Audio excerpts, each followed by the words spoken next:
예, 오늘 제가 제목을 죽느냐 사느냐 이렇게 정해 봤습니다. 죽느냐 사느냐 어디서 많이 들어봤는데 이제 이렇게 생각하실 것 같습니다. 어디서 들어보셨죠? 죽느냐 사느냐 이것이 문제로다. 예, 셰익스피어 햄릿에 나오는 유명한 대사죠. 예, 그런데요, 죽느냐 사느냐가 아니라요. 셰익스피어에 나오는 햄릿에 나오는 대사는 죽느냐 사느냐가 아니라 사느냐 죽느냐. 예, 바뀌었죠. 순서가 좀 바뀌었죠. To be or not to be. 예, 이렇게 됐습니다. 저도 그 중고등학교 때 영어 막 배울 때 열심히 외웠던 그런 기억이 납니다. 여러분 혹시 그 포레스트 검프라는 그 영화를 보신 적 있습니까? 그 영화에도 보면 또 죽음에 대해서 또 삶에 대해서 그 유명하고 또 얘기했던 그런 부분들이 나옵니다. 지난 주일에요, 동영상을 제가 틀어드리려다 하다가 실패를 했잖아요. 그래서 오늘 제가 다시 한번 도전을 한번 해보도록 하겠습니다. 예, 불을 좀 뒤에 좀 목사님 꺼주시고요. 예, 전사님 부탁 좀 드리겠습니다. 자, 동영상을 잠깐 보도록 하겠습니다.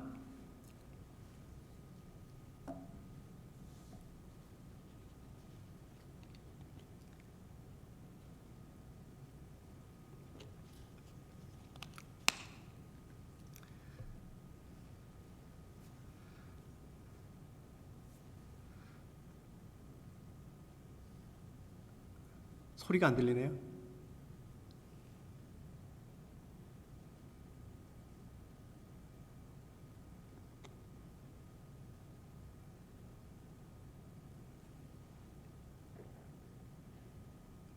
소리가 안 들려요.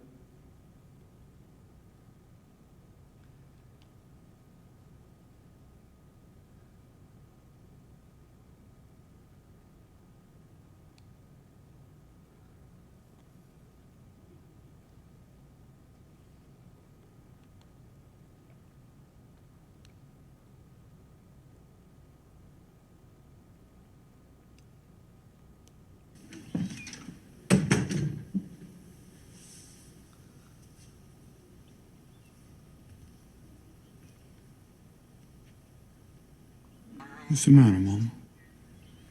I'm dying, Forrest. 들립니다. Come on in, sit down over here. 좀 더 올려주세요. Come on in, sit down over here.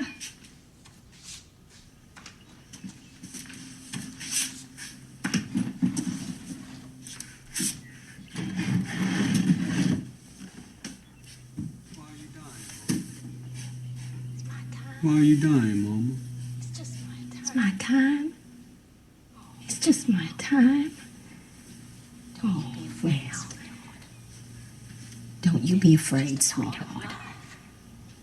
Death is just a part of life. Something we're all destined to do. I didn't know it, but I was destined to be your mama. You did good. I did the best I could. You did good, Mama. Well, I happen to believe you make your own destiny. I happen to believe you make your own destiny. What God gave you. You have to do the best with what God gave you. What's my destiny, Mama? What's my destiny, Mama? You have to figure that out for yourself. You're gonna have to figure that out for yourself. Life is a box of chocolates, Forrest. You never know what you're gonna get. Mama always had a way of explaining things so I could understand them. I will miss you, Forrest. She had got the cancer and died on a Tuesday. I bought her a new hat with little flowers on it. 감사합니다. 목사님 불을 켜주십시오. 예, 감사합니다. 이게 그 굉장히 유명한 장면 중에 하나죠. 우리 포레스트 검프 어머니가 포레스트 검프 어머니가 이제 죽기 직전, 돌아가시기 직전 그 아들한테 포레스트 검프한테 한 얘기입니다. 거기 보면 여러분 혹시 들으셨는지 그 대사를 보셨는지 모르겠지만 죽음도 일생의 일부다 이렇게 말을 하죠. 또 삶에 대해서, 인생에 대해서는 이렇게 얘기를 합니다. 인생은 초콜릿 박스와 같다 이렇게 말합니다.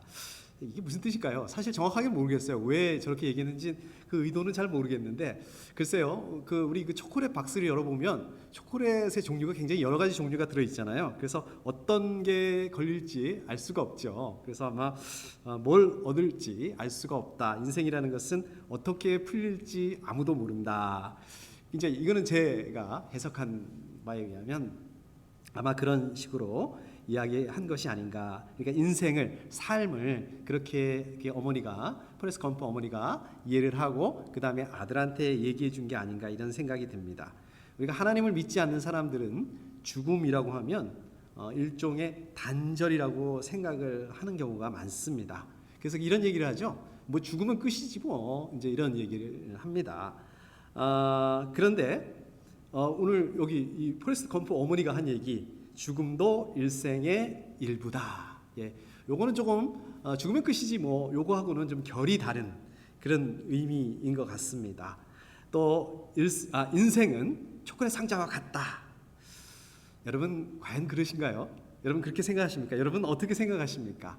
자, 그렇다면 우리 성경에서는 죽음과 또 삶에 대해서, 죽는 것, 사는 것에 대해서 어떻게 말씀하고 있는지, 뭐라고 말씀하고 있는지 오늘 이거를 중심으로 해서 좀 말씀을 나눠보도록 하겠습니다. 자, 먼저 4절에 보시면 제가 다시 한번 읽어보겠습니다. 그러므로 우리는 침례를 통하여 그의 죽으심과 연합함으로써 그와 함께 묻혔던 것입니다. 이렇게 시작하고 있습니다. 자, 그러므로 이렇게 시작하죠. 앞에 부분을 연결하는 부분입니다. 그러니까 앞에 어떤 내용이 나왔냐면 이제 3절에서 보면 침례를 받을 때 우리가 예수님과 함께 죽었다.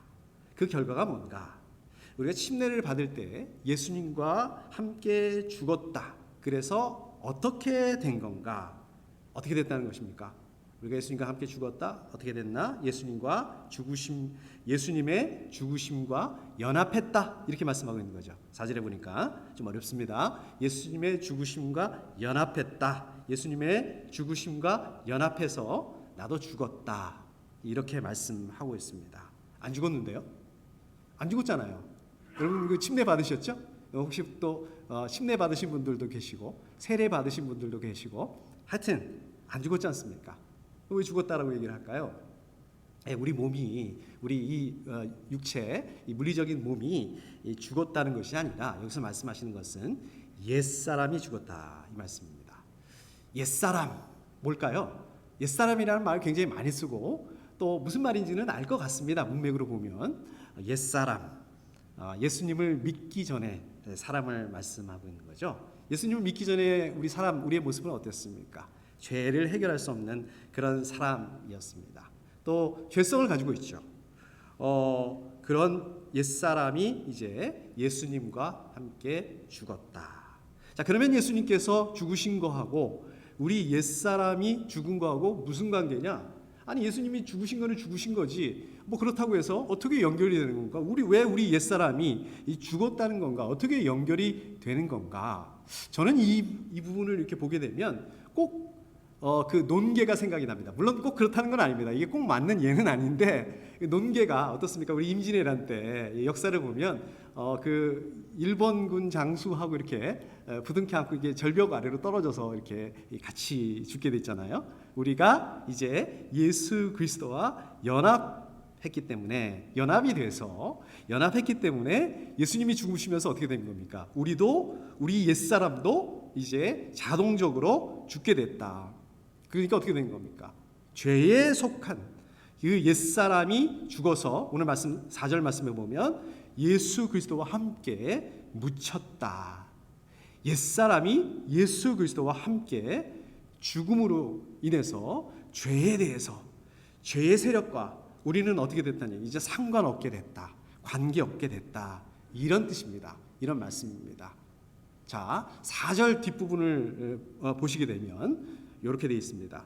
그것은 그리스도께서 아버지의 영광으로 말미암아 죽은 사람들 가운데서 살아나신 것과 같이 우리도 또한 새 생명 안에서 살아가기 위함입니다. 이렇게 말씀합니다. 이게 좀 길고요. 좀 이렇게 이게 좀 어려워서 제가 이렇게 그림을 그려봤습니다. 좀 이렇게 보이시나요? 보시면은 결과적으로 이겁니다.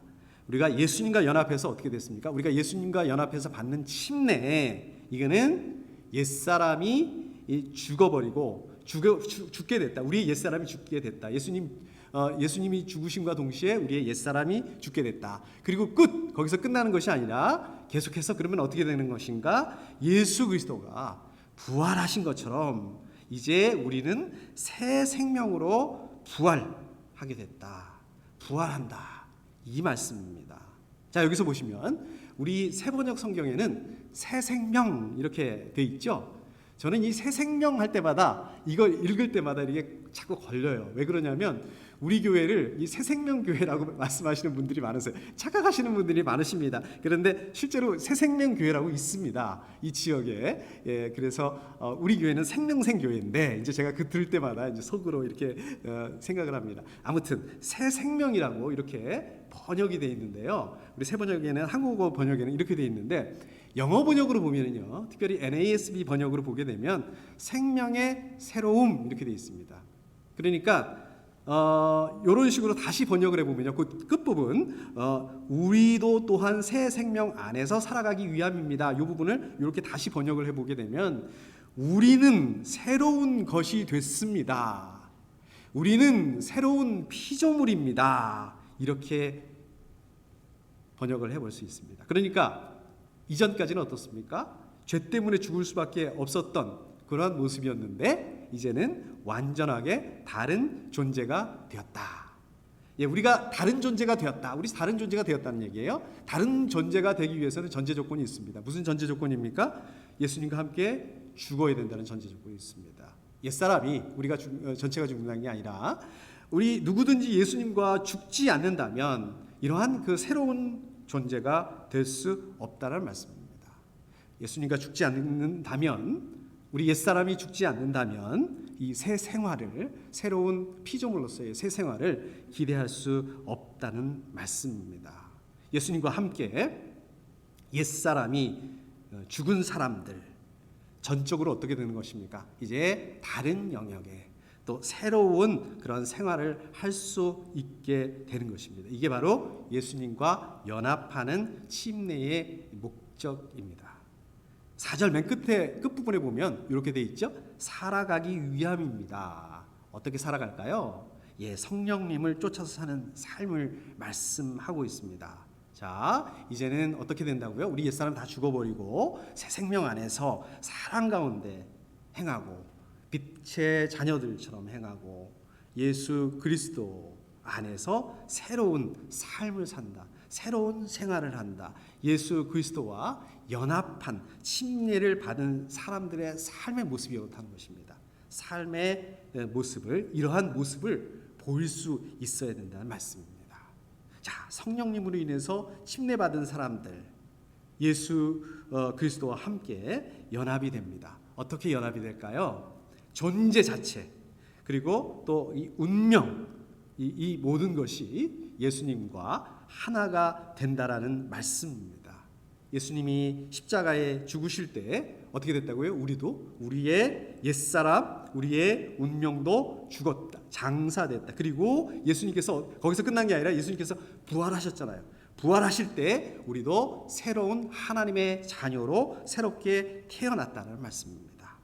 하나님의 새로운 생명 원리 속에 살아가게 됐다. 이 새 생명은 어떻습니까? 먼저 하나님의 은혜와 원리 속에 살고 있는 생명을 말씀하고 있는 것입니다. 새 생명이라는 것은 이제 하나님의 은혜. 우리는 하나님의 은혜, 하나님의 사랑 너무 많이 쓰니까 너무 당연한 것처럼 이렇게 생각을 하고 이야기를 하는 경우가 있습니다. 그러나 우리가 새 생명을 가지게 된 그것 때문에 우리는 하나님의 은혜와 원리 가운데 있게 됐다는 말씀입니다. 그러면 그전에는 어떻게 됐다는 얘기입니까? 그전에는 죄와 사망의 원리 가운데 살았다는 말씀입니다. 그래서 어떻습니까? 내가 아무리 내 의지와 내 힘과 능력을 가지고 의를 행하고 선을 행한다.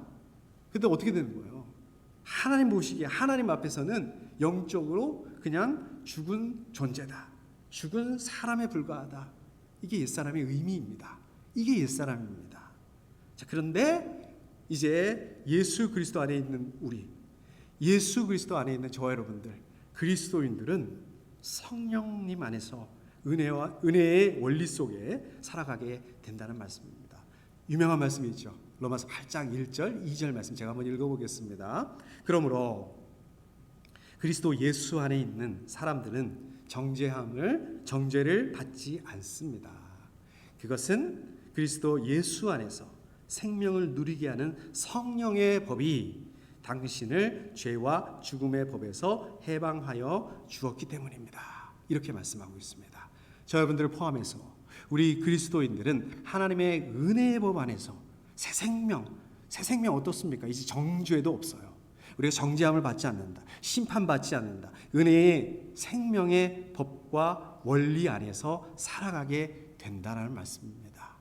새 생명, 죄에 거하고 또 죄를 행하면서 살았던 그 옛사람에서 이제는 벗어나서 예수 그리스도처럼, 예수님처럼 의와 믿음과 거룩함을 추구하는 그러한 능력을 가지게 됐다. 그게 새 생명의 의미입니다. 자, 그렇기 때문에 저 여러분들은 어떻습니까? 죄, 사망, 정죄, 아까 그 8장 1절에 심판에 대해서는 죽은 사람이다. 하나님의 은혜 안에서 새롭게 사는 사람이다라고 말씀하고 있습니다. 그렇기 때문에 어떻습니까? 우리 삶 안에 죄와 함께 살던 옛 생활, 이것을 청산해야 됩니다. 하나님의 인도하심에 따라서 거룩한 삶을 살겠다라고 결단할 수 있어야 됩니다. 우리 주변의 분들 보면 나는 안 돼요. 저는 그렇게는 못해요. 이렇게 말씀하시는 분들이 많습니다. 사실 그렇습니다. 틀린 말은 아니에요. 저와 여러분들의 능력, 우리들의 능력으로는 할 수가 없습니다. 우린 그럴 능력을 갖지 않습니다. 그러나 성령님께서 어떻게 했다고요? 우리가 새 생명을 가지면서 성령님께서 그러한 능력, 거룩한 삶을 감당할 수 있는 힘과 능력을 우리 가운데 주셨고 또 그 성령님을 통해서 우리가 그러한 삶을 살 수 있게 됐다, 가능하게 됐다. 이것이 바로 하나님의 새 생명 가운데 사는 모습입니다. 자, 여러분들 이 새 생명 가운데 사실 수 있는 그런 모습으로 계속해서 사실 수 있기를 축복합니다. 5절 말씀 앞부분을 좀 보도록 하겠습니다. 제가 다시 한번 읽어보겠습니다.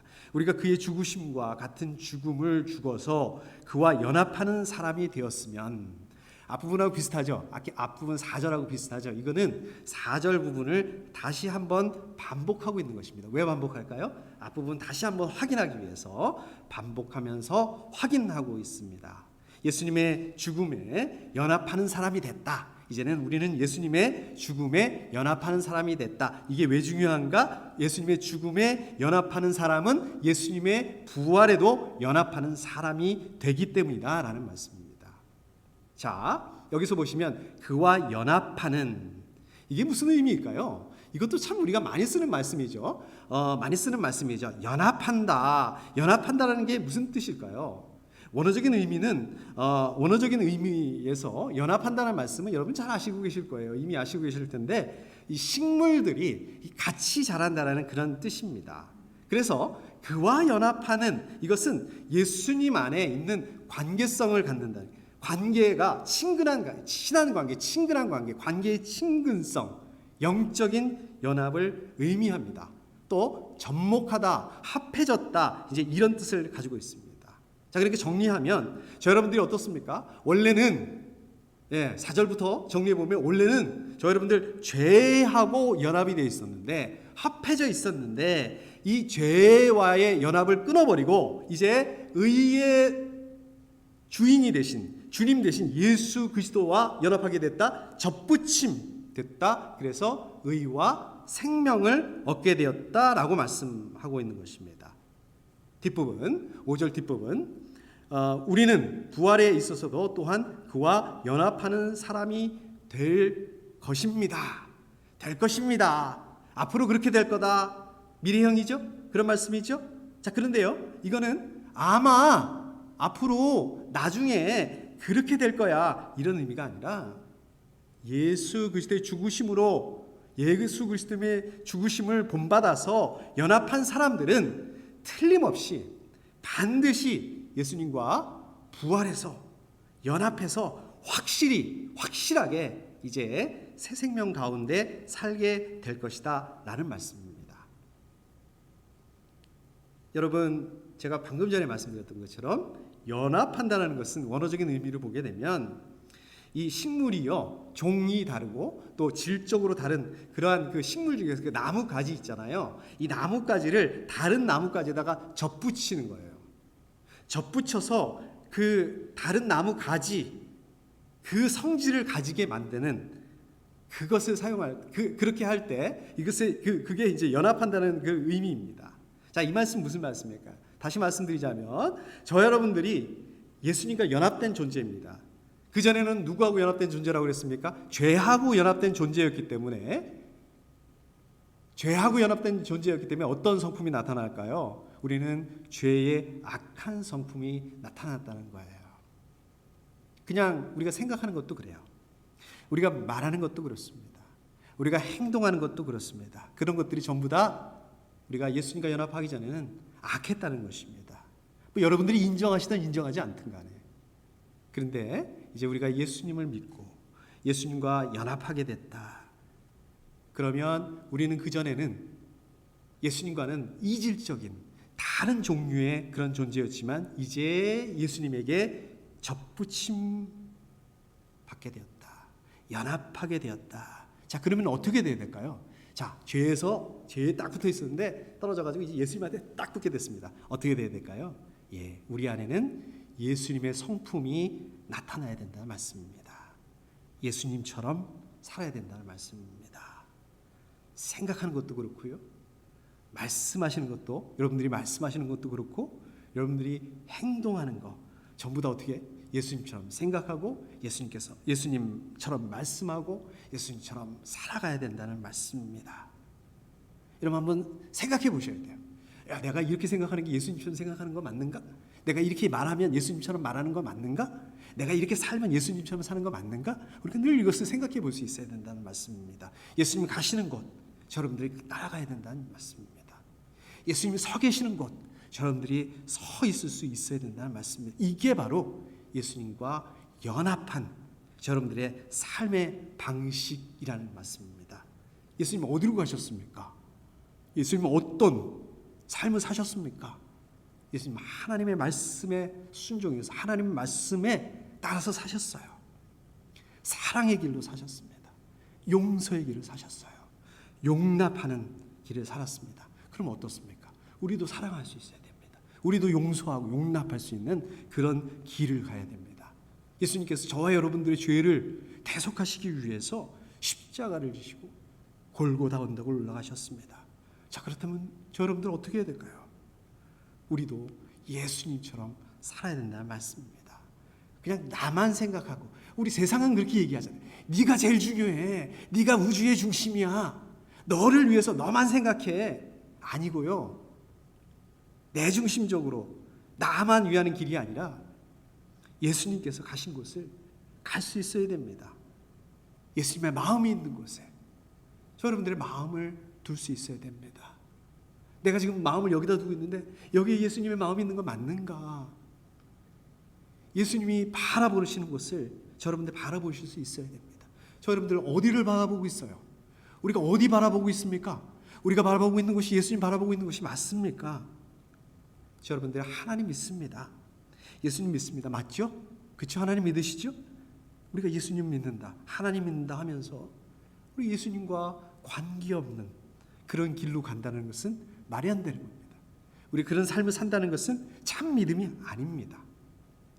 예수님과 연합한 저 여러분들, 예수님께서 행하시는 대로 우리도 행할 수 있어야 되고 예수님께서 생각하는 것처럼 우리도 생각하고 살아가야 됩니다. 예수님 안에, 하나님의 말씀 안에 거하기 때문에 하나님 말씀 안에 거하게 되면 어떻습니까? 그냥 우리는 자동적으로 그냥 예수님처럼 말하고 생각하고 살아가고 그렇게 될 수밖에 없다는 말씀입니다. 6절 말씀 한번 볼까요? 뒷부분입니다. 죄의 몸을 멸하셔서 우리가 다시는 죄의 노예가 되지 않게 하려는 것임을 압니다. 여기 보시면 죄의 몸을 멸하셔서 죄의 몸이라는 말씀으로 시작하죠. 죄의 몸이 뭘까요? 죄가 소유한 몸, 죄에게 속한 몸, 이런 뜻이죠. 여기서 몸이라는 것은요, 어떤 신체, 우리의 이 물리적인 그러한 몸을 말씀하고 있는 게 아니라 좀 상징적인 표현입니다. 상징적으로 죄를 짓고자 하는 그런 육체적인 정욕에 대해서 말씀하고 있는 것입니다. 우리 사람을 그냥 영혼, 그 다음에 육체, 그래서 영혼은 깨끗하고 또 육체는 더럽고 이게 아니라 몸이라는 것은, 여기서 말씀하시는 몸이라는 것은 원죄, 정욕으로 인한 그 우리의 죄성에 대해서 이것을 몸이라고 이렇게 표현하고 말씀하고 있습니다. 죄의 몸, 이것은 뭡니까? 여러분들의 이전 상태를 말씀하고 있습니다. 예수님하고 연합하기 이전 상태, 그 상태가 얼마나 절망적이었는가를 말씀하고 있습니다. 여러분, 우리 힘과 능력으로는 죄에서 벗어날 수 있는 힘이 없습니다. 능력이 없습니다. 극복할 수 없습니다. 예를 들자면 이런 거죠. 이런 거예요. 그 도박을 하셨다가 도박을 하셨다가 그만두신 분들이 이런 얘기를 합니다. 나 이제 도박 끊었어. 근데 전문가들 얘기를 들어보면요, 이거는 말이 안 되는 말이라고 합니다. 자, 도박을요, 끊을 수가 없답니다. 이게 도박을 그냥 지금 멈춘 거지, 정확하게 말하면 도박을 멈춘 거지, 도박을 할 수 없는 환경을 만들어서 그냥 도박을 안 하려고 이렇게 눌러놓고 있는 거지 끊을 수가 없답니다. 그러니까 다시 말해서 나는 이제 끊었다고 생각했는데 언제든지 내가 도박을 다시 할 수 있는 그런 상황이 되잖아요. 그럼 그냥 다시 시작을 하게 된대요. 도박만 그렇습니까? 우리가 그 중독 있는 것들은 다 마찬가지죠. 마약도 그렇고 또 술도 그렇고 담배도 그렇고 또 우리 커피도 그렇고 나쁜 것만 제가 말씀드릴게요. 커피도 그렇잖아요. 인터넷도 그렇잖아요. 여러분 인터넷 끊으실 자신 있으세요? 우리 힘으로는 어렵습니다. 이게 왜 그렇습니까? 죄의 속성입니다. 죄의 속성이 이런 것 같아요. 우리 힘, 우리 능력, 우리 의지 할 수 있을 것 같은데, 극복할 수 있을 것 같은데 현실적으로 말씀드리자면 안 됩니다. 불가능합니다. 어떻게 해요? 어떻게 가능합니까? 우리가 예수님과 연합하는 순간 이 문제를 해결할 수 있다. 즉시로 해결된다. 왜 그렇습니까? 죄의 지배 아래에 있던 우리의 옛사람이 없어지게 되기 때문에 그렇습니다. 그 다음에 6절에 계속해보면 멸하여서 무슨 뜻일까요? 아시죠? 없어져서, 없어지다, 끊어지다 이런 뜻입니다. 그러니까 예수님과 우리가 연합을 하게 되면 옛사람이 없어지기 때문에 어떻습니까? 사탄이, 죄가 지배력이 없어요. 우리에 대한 그 지배력이 없어지게 됐다는 얘기예요. 그러니까 어떻습니까? 우리는 그 전에 죄하고 딱 붙어 있었는데, 죄의 종이었었는데, 그러잖아요. 나는 내 마음대로 살 거야. 아니에요. 사실은 내 마음대로 사는 게 아니라 우리는 어디에 속하게 돼 있다는 얘기예요. 하나님이냐 아니면 죄냐. 죄의 종이 더 이상 아니라 죄에서 해방된 자유인이 됐다라는 말씀입니다. 다시는 죄의 노예가 되지 않게 하려는 것임을, 무슨 말씀입니까? 자신의 자율성을 버려버리고 그 다음에 다른 사람의 뜻에 자기 뜻을 복종시킨다는 의미입니다. 그러니까 무슨 얘기입니까? 죄의 종이 된 그런 상태는 죄의 뜻에 자기의 뜻을 굴복시킬 수밖에 없었다. 그렇지만 이제는 더 이상 죄의 뜻에 굴복시킬 필요가 없다는 말씀입니다. 여러분이 말씀 많이 들어보셨죠? 우리 성경에 보면 죄의 삭은 사망입니다. 그래서 어떻게 하셨습니까? 예수님께서 죄의 감당하시기 위해서 십자가에 죽으셨습니다. 그리고 3일 만에 부활하셨어요. 왜 부활하셨을까요? 예수님 왜 부활하셨을까요? 그냥 십자가에 죽으시면 되는 거 아니겠습니까? 우리 죄를 대속하기 위해서. 죄 때문에, 자 보십시오. 죄 때문에 우리가 죄의 삭은 사망이다. 결국 무슨 얘기입니까? 우리가 죄를 짓게 되면 사망하게 된다. 결국 우리가 사망하게 된다는 무슨 뜻이, 왜 그렇습니까? 죄 때문에 그렇다. 죄 때문에 사망하게 된 것입니다. 자, 그렇기 때문에 죄의 근본적인 문제를 해결하기 위해서는 어떻습니까? 사망의 문제를 해결해야 된다. 그러기 위해서 부활하신 거예요. 부활을 통해서 사망의 문제를 해결하셨다. 결국 이 말씀은 죄의 문제를 해결하셨다. 부활하셨다는 말씀은 죄의 문제를 해결하셨다는 의미입니다. 자, 그렇기 때문에 죄의 삭신 사망, 이것을 친히 감당하신 예수님의 죽음과 연합함으로써 여러분들의 그 지배력을 행사할 수 있는, 사탄이 지배력을 행사할 수 있는 그 매개와 근거를 잃어버리게 됐다. 여러분들이 예수 그리스도와 연합해야 되는 이유가 바로 이것입니다. 이 이유 때문에 여러분들 예수 그리스도와 연합해야 됩니다. 자, 6절의 마지막 부분에 보게 되면 우리는 압니다라고 이렇게 말씀이 나오죠. 안다. 여러분 안다라는 말씀 잘 아시죠? 그런데요, 여기서 안다라는 그 의미는 본능적으로 안다라는 의미가 아닙니다. 자, 본능적으로 안다라는 게 무슨 뜻일까요? 예를 들자면 이런 거죠. 밥을 먹는 거, 또 화장실 가서 볼일 보는 거, 그런 건 누구한테 배우지 않잖아요. 우리 아기 때부터도 거의 본능적으로 알지 않습니까? 이런 안다라는 뜻이 아닙니다. 이런 안다라는 것이 아니라 학습을 통해서, 우리의 경험을 통해서 아는 것을 말씀하고 있습니다. 그러니까 우리는 압니다. 뭘 통해서? 학습을 통해서, 경험을 통해서 알게 됐습니다. 압니다. 그러니까 죄에 대해서 죽고 또 의에 대해서 사는 그러한 이거를 우리 죄에 오염되었던, 우리가 예수님과 연합하기 이전에 그러한 우리의 지식으로서는 알 수가 없지만 이제 하나님의 말씀을 어떻게 깊이 묵상하고 또 의롭다 하심을 받는, 우리가 이런 경험을 통해서 비로소 알 수 있게 되었다, 이런 말씀입니다. 여기서 우리라는 것은 누굴 말하는 걸까요? 바울이 썼으니까, 로마서를 바울이 썼으니까 바울과 그 바울의 그 동료들 물론 포함이 됩니다. 또 우리라고 했으니까, 바울이 썼으니까 이 편지를 받는 수신자 되는 로마 교회 성도들 뿐만 아니라 우리 모두, 저 여러분들 포함한 우리 모두, 그러니까 어떻습니까? 저 여러분들도 이러한 과정들을 통해서 알 수 있게 된다는 말씀입니다. 여러분 혹시 그 샴쌍둥이라고 들어보셨습니까? 샴쌍둥이가 뭐냐면요, 이 몸은 하나인데요, 이 머리나 또 팔다리 이런 것들이 이렇게 두 사람으로, 실제로 이렇게 두 사람인데 이 몸이 붙어 있는 이렇게 태어나는 쌍둥이를 샴쌍둥이라고 합니다. 제가 사진을 이렇게 보여드릴까 하다가 조금 이렇게 보기 좀 안 좋은 그런 부분이 있어서 제가 그냥 사진을 준비하지는 않았습니다. 자, 그 샴쌍둥이들은요, 대부분 그 중에 한 사람이 조금 약하다고 합니다. 그래서 살 가망이 별로 없대요, 그 한 사람은. 그래서 이제 그 사람이 먼저 이렇게 연약해져서 병에 걸리게 된다고 합니다. 그러면 원래 건강했던 다른 사람도 그게 또 좀 이렇게 건강이 위험하게 되고 또 이렇게 같이 죽을 수 있게 된답니다. 그래서 이 샴쌍둥이들은 아마 어릴 때, 이렇게 아기 때 이럴 때 분리 수술을 해야지 둘 다 이렇게 살 수 있다라고 합니다.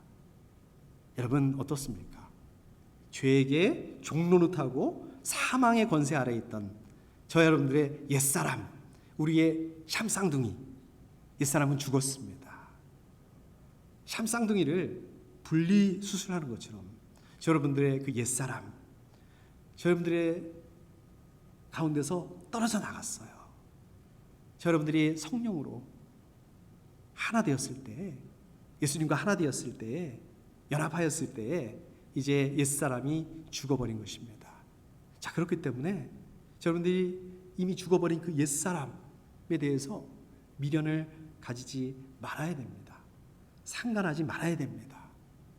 죄와 사망이 저 여러분들에게 다가와서 속상입니다. 뭐 사는 게 다 그렇지, 뭐 하나님 믿는다고 별거야, 그 교회 다니는 사람들 다 해요, 마찬가지예요. 이럴 때마다 우리 뭐라고 얘기해야 될까요? 우리 어떻게 고백해야 될까요? 나의 옛사람은 이미 죽었다, 이렇게 얘기할 수 있어야 됩니다. 나는 새 생명 안에 있는, 새 생명 안에 사는 사람이다, 이렇게 고백할 수 있어야 됩니다. 말할 수 있어야 됩니다. 또 때로는 사탄이 우리 가운데 정죄감을 줄 때가 있습니다. 네가 뭐 그렇지, 네가 무슨 목사라고, 이럴 때가 있습니다. 그럴 때 우리는 어떻게 이야기해야 될까요? 죄 속에 있는 옛사람은 죽었다, 이렇게 말할 수 있어야 됩니다.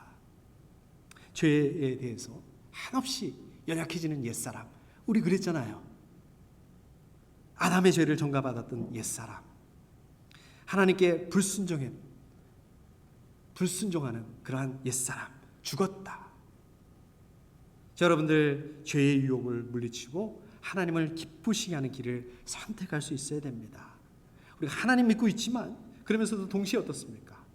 죄의 습관을 청산하지 못한다면 이거는 이미 죽은 옛사람을 다시 끌어다가 그냥 이미 분리 수술해버린 그 샴쌍둥이를 다시 끌어안고 사는 거하고 똑같은 게 되는 것입니다. 여러분들 이미 죽은 옛사람 이제 좀 넘겨주십시오.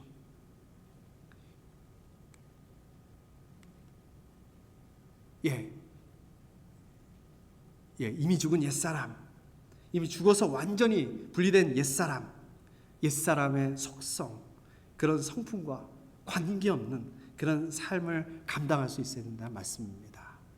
거룩한 삶을 감당해야 된다는 말씀입니다.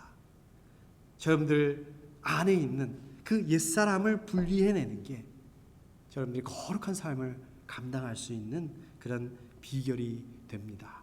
그렇게 되실 수 있기를 축복합니다. 이제 말씀을 정리하도록 하겠습니다. 제가 로마서 6장 말씀을 이렇게 지난 주간에 준비하면서 좀 마음이 무거웠습니다. 말씀을 준비하는데 마음이 계속 무거웠습니다. 죽느냐 사느냐, 참 무거운 주제잖아요. 무거운 주제입니다. 거기다가 재미도 없는 내용입니다. 뭐 교리적이라고 하면 교리적인 그 말씀을 나눠야 되는데 그렇잖아요. 근데 무엇보다도 여러분들이 이미 굉장히 많이 들어본 말씀이실 거고 또 여러분들 잘 아는 그런 말씀이기 때문에 제가 굉장히 많이 고민을 했습니다. 어떻게 이 말씀을 준비하고 또 전해야 될까 기도도 많이 했습니다. 여러분 너무 잘 아시는 말씀이죠. 제가 드린 말씀 중에서 모르는 말씀 있습니까? 아닙니다. 거의 다 너무 많이 들어보시고 너무 잘 아시는 말씀일 것입니다. 그런데 아까도 제가 말씀드렸던 것처럼 여러분 안다라는 것이 뭡니까? 안다라는 것은 물론 우리가 본능적으로 태어날 때부터 아는 것도 있지만 안다, 더 정확하게 말한다면 뭡니까? 우리가 학습이나 경험을 통해서 아는 거예요. 그러니까 어떻습니까? 이론적으로 또 지식적으로 교리적으로 나 그거 다 알아 끝 하고 성경책 딱 덮어버리면 그렇게 해서 될 일이 아니라는 거예요. 우리가 안다라는 것은 어떻습니까? 계속해서 경험해 나가야 되고 계속해서 그런 삶을 살아야 되고 계속해서 그거를 되새기고 그 말씀을 묵상하고 생각하고 또 우리 삶에 적용해 봐야겠다. 다른 분들 누구? 우리 생명생 가족들, 교회 식구들, 그분들 앞에서 저는 이거에 대해서 이렇게 생각합니다. 이렇게 생각을 나누는 거예요. 또 다른 분들, 우리 생명생 식구들, 가족들 그분은 이 부분에 대해서 어떻게 생각하는지 좀 들어보는 거예요. 여러분 사실 이런 것들은 이 목장 모임에서 이런 것들을 하면 제일 좋습니다. 말씀을 같이 우리가 묵상한 거를 같이 이야기하고 또 듣고 나누고 좋습니다. 근데 지금은 우리가 목장 모임을 할 수 없는 그런 상황이잖아요. 안 되는 걸 억지로 무리해서 할 수 없습니다. 그러나 안 하는 것보다는 차선책이라도 모임을 갖는 게 좋습니다. 여러분 이미 우리 모임이 있죠? 우리 성경 공부 모임이 있잖아요. 여러분 성경 공부 모임에 참여하시는 게 좋습니다. 예배 전에 12시 30분부터 우리 임승환 목사님 인도하시는 모임이 있습니다. 그리고 우리 예배 끝나고 나서 우리 임성수 전사님 인도하시는 모임이 있습니다. 성경 공부 모임에 그냥 무슨 말인지도 모르고 딱딱하고 어렵고 교리 공부 이런 거 아니에요. 우리 두 분이 아주 그냥 재밌게 하려고 굉장히 노력하고 있는 것들을 제가 잘 알고 있습니다. 그리고 또 아직 제가 구체적으로 생각하고 계획한 부분은 없습니다. 그냥 기도하고 있는데 우리 자원하는 분들을 중심으로 해서 기도 모임을 좀 만들었으면 좋겠다. 또 그런 생각을 하고 있습니다. 여러분 기도해 보셔서 아시겠지만 혼자서 기도하시면 얼마나 힘듭니다. 그래서 같이 모여서 기도하면 너무 쉽습니다. 제가 청년 때요. 그때는 이제 금요일마다 교회에서 철야 기도 모임이 있었습니다. 진짜 철야 기도예요. 그러니까 저녁 10시에 모여가지고 철야 밤을 완전히 새요. 그래서 새벽 기도할 때까지 보통 한 4시까지. 그럼 언제입니까? 10시부터 4시까지 6시간 동안 그렇게 했는데요. 이게 6시간 동안 어떻게 기도를 해? 여러분 아마 이렇게 생각하실 수 있는데 그게 되더라고. 같이 기도하니까 되더라고요. 물론 제가 기도 모임을 철야 기도 모임 6시간 동안 기도하겠다 이렇게 하겠다는 말씀이 아니라 같이 기도하면 할 수 있다는 말씀입니다. 그리고 이렇게 꼭 성경 공부, 제가 이렇게 성경 공부, 먹장 모임, 무슨 기도 모임 이렇게 말씀드리니까 그런 모임만 해야 되나 보다. 그런 모임에서만 나눠야 되나? 아니에요. 저는 그 생각합니다. 성경 공부나 기도 모임이 아니더라도 목장 모임이 아니더라도 예를 들어서 우리가 커피 모임 가질 수 있어요. 그렇잖아요? 우리 점심 식사 같이 하실 수 있습니다. 또 꼭 이렇게 우리 목사님들이나 전사님이나 이렇게 인도하실 필요 없습니다. 그냥 우선 마음에 맞는 분들끼리 먼저, 또 우리 시간이 이렇게 시간이 되시는 분들끼리 뭐 만나는 것도 저는 그 좋다고 생각을 합니다. 무슨 규칙을 정하고 이러는 것보다 그냥 자연스럽게 되는 대로, 성령께서 인도하시는 대로 만나고 모이는 것이 중요합니다. 이렇게 해야만 우리가 알아갈 수 있다는 것입니다. 하나님을 믿는 저 여러분들, 하나님을 믿지 않는 우리 세상 사람들하고는 전혀 다른 종류의 사람들입니다. 오늘 말씀에서 보게 되면. 그러면 어떻습니까? 전혀 다른 종류의 삶, 그 만족하고 됐다. 아니죠. 우리가 전혀 다른 종류의 사람이라면 전혀 다른 종류의 삶을 살아낼 수 있어야 됩니다. 여러분들, 예수 그리스도와 함께 죄와 사망에 대해서 죽은 사람들이라고 말씀하고 있습니다. 예수 그리스도로 말미암아 은혜 안에서, 하나님의 은혜와 사랑 안에서 다시 태어난 사람들이라고 말씀하고 있습니다. 여러분 너무 잘하시는 말씀이죠? 믿으시죠? 자, 그렇다면 이렇게 새롭게 거듭난 삶, 예수님과 연합한 사람으로서 또 예수님과 같이 되는 그런 삶을 살아낼 수 있어야 됩니다. 이번 한 주간에 또 그러한 삶을 감당해내실 수 있기를 축복합니다. 함께 기도하겠습니다.